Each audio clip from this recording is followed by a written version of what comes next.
Hello, मैं चेतनलाल रेगर से आचार्य समाजशास्त्र राजकीय महाविद्यालय साफरा जिला पिंगवाड़ा। मैं आज आपको बीए पार्ट सेकंड के प्रथम प्रश्न पत्र समाजशास्त्र का जो सामान्य अनुसंधान की पद्धतियाँ हैं के अंतर्गत सबसे महत्वपूर्ण अध्याय अवलोकन के संदर्भ में चर्चा करेंगे।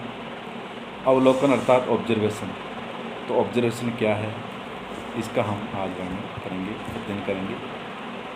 तो छात्रों, अवलोकन की जो विधि है अनुसंधान की सबसे प्राचीन और अत्यधिक प्रचलित विधि माना है, क्योंकि मानव ने अपने चारों ओर के विश्व का जितना भी प्रारंभिक ज्ञान है वो सब अवलोकन के द्वारा ही प्राप्त किया है। अर्थात यहाँ तक कि मानव ने सृष्टि के जो कई रहस्यों को जानने का जो कार्य है वो अवलोकन के माध्यम से ही हुआ है। यहाँ तक कि दैनिक जीवन में ही नहीं बल्कि विज्ञानों में अवलोकन को अध्ययन एवं अनुसंधान की प्रमुख विधि माना है। और इसी बात को स्पष्ट करते हुए कई सारे विद्वानों ने इसके संदर्भ में कुछ न कुछ बात कही। समाजशास्त्र के क्षेत्र में भी अवलोकन का जो अध्ययन है, इस विधि का जो प्रयोग है, जॉन होवार्ड ने कैदियों के जीवन और जेल की दशाओं का अध्ययन के लिए सहभागी अवलोकन का अध्ययन किया था।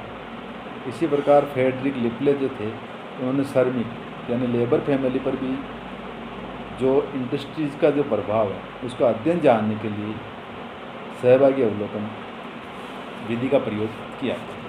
इसी प्रकार चार्ल्स बूथ ने लंदन के लेबर का भी अध्ययन इसी मेथड से किया था।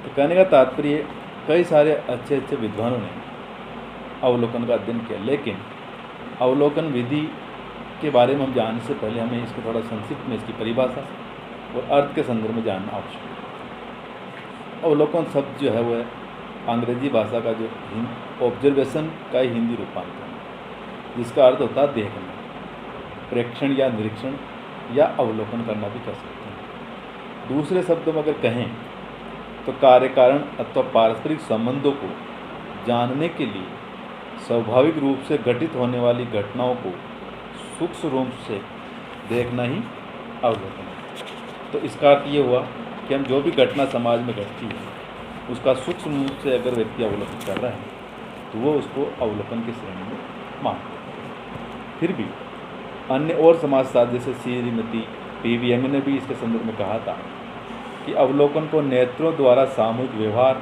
एवं जटिल सामाजिक संस्थाओं के साथ ही साथ संपूर्णता की रचना करने वाली पृथक इकाई के अध्ययन की विचारपूर्ण पद्धति के रूप में प्रयुक्त किया जा सकता है। अर्थात इनका कहना था कि अवलोकन स्वतः विकसित घटनाओं का उनके घटित होने के समय ही अपने नेत्रों द्वारा व्यवस्थित एवं जानबूझकर किया गया अध्ययन।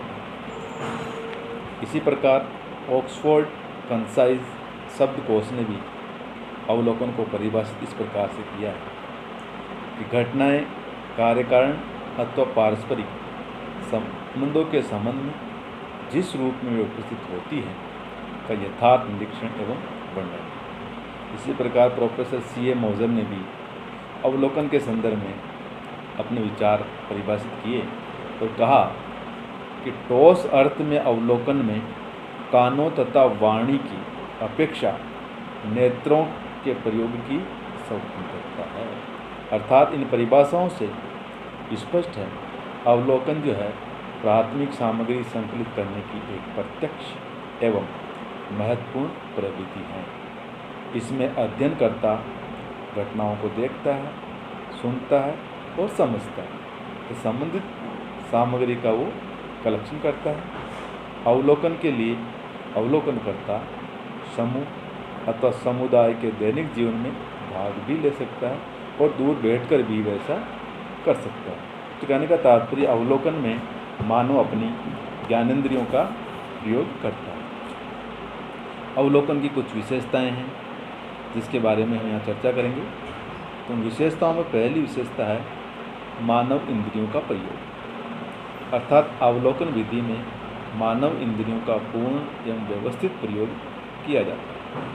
इसमें अध्ययन अवलोकनकर्ता अपने कान एवं वाणी का प्रयोग भी करता है, किंतु नेत्रों का प्रयोग ही इसमें विशेष रूप से किया जाता है।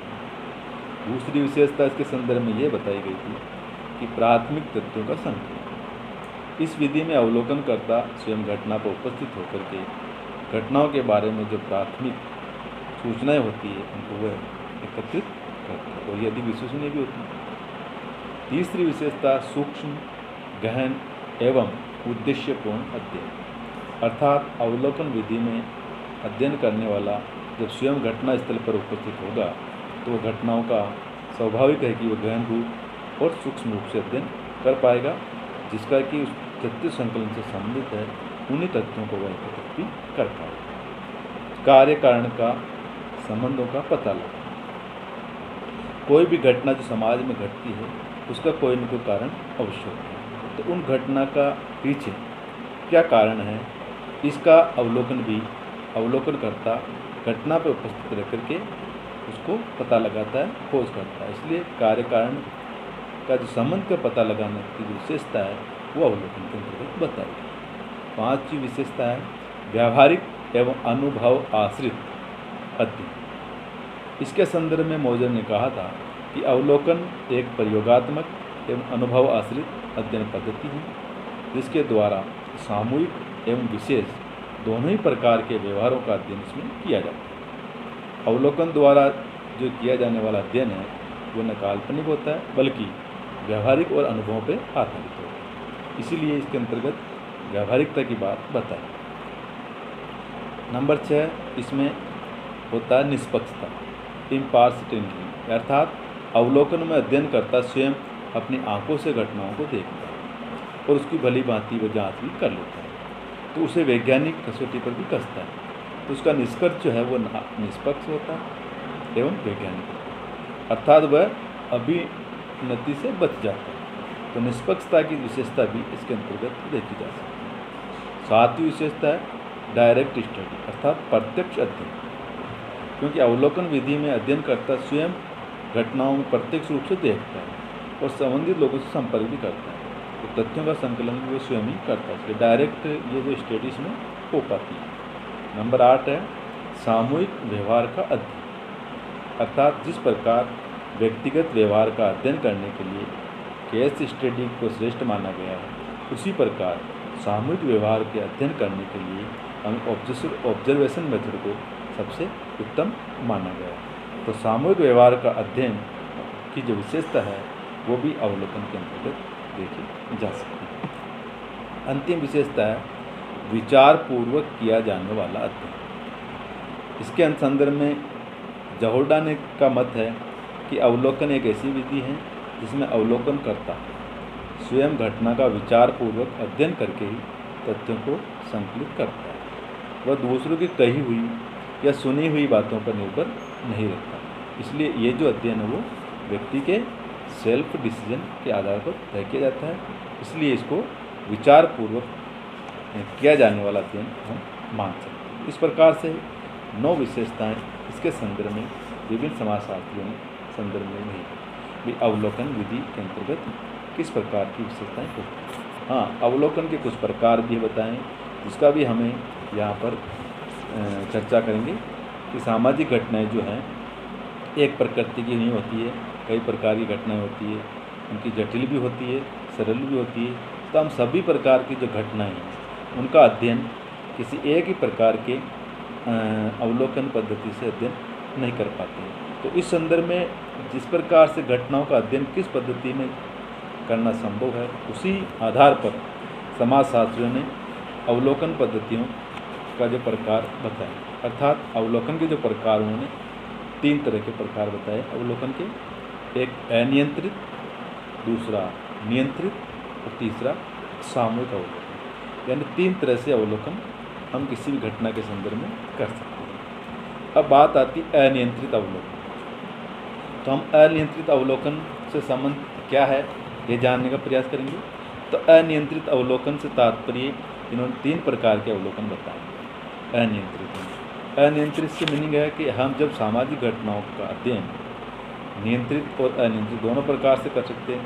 तो अनियंत्रित अवलोकन में अवलोकनकर्ता एवं अवलोकित किए जाने वाले समूह दोनों में से किसी पर भी किसी प्रकार का कोई कंट्रोल नहीं रखा जा सकता। अर्थात अवलोकनकर्ता घटनाओं का वास्तविक एवं स्वाभाविक रूप से अध्ययन करता है। अर्थात अनियंत्रित अवलोकन में किसी प्रकार की विशेष संरचना, औपचारिकता एवं नियोजन नहीं होता है, यानी ये एक साधारण क्रिया होती है, इसलिए इसको हम साधारण अवलोकन भी कह सकते हैं। तो अनियंत्रित में 3 प्रकार बताए: सहभागी अवलोकन, असहभागी अवलोकन और अर्ध सहभागी अवलोकन। तो अनियंत्रित अवलोकन 3 बताए: सहभागी, असहभागी और अर्ध सहभागी। इसी प्रकार नियंत्रित अवलोकन 2 प्रकार बताएं: एक तो घटनाओं पर नियंत्रण, दूसरा अवलोकनकर्ता पर नियंत्रण। यानी नियंत्रित अवलोकन में जो घटना होती है उस पर भी नियंत्रण रखा जा सकता है, और जो अध्ययन करने वाला जो व्यक्ति है यानी अवलोकन करता है उस पर भी नियंत्रण रखा जा सकता है। तो ये नियंत्रित अवलोकन भी 2 भागों में बांटा गया। और तीसरा सामूहिक अवलोकन। तो अब हम अवलोकन के जो प्रकार बताएं 3 मुख्य, और 3 के बाद अन्य जो हैं अनियंत्रित के 3 और नियंत्रित के 2।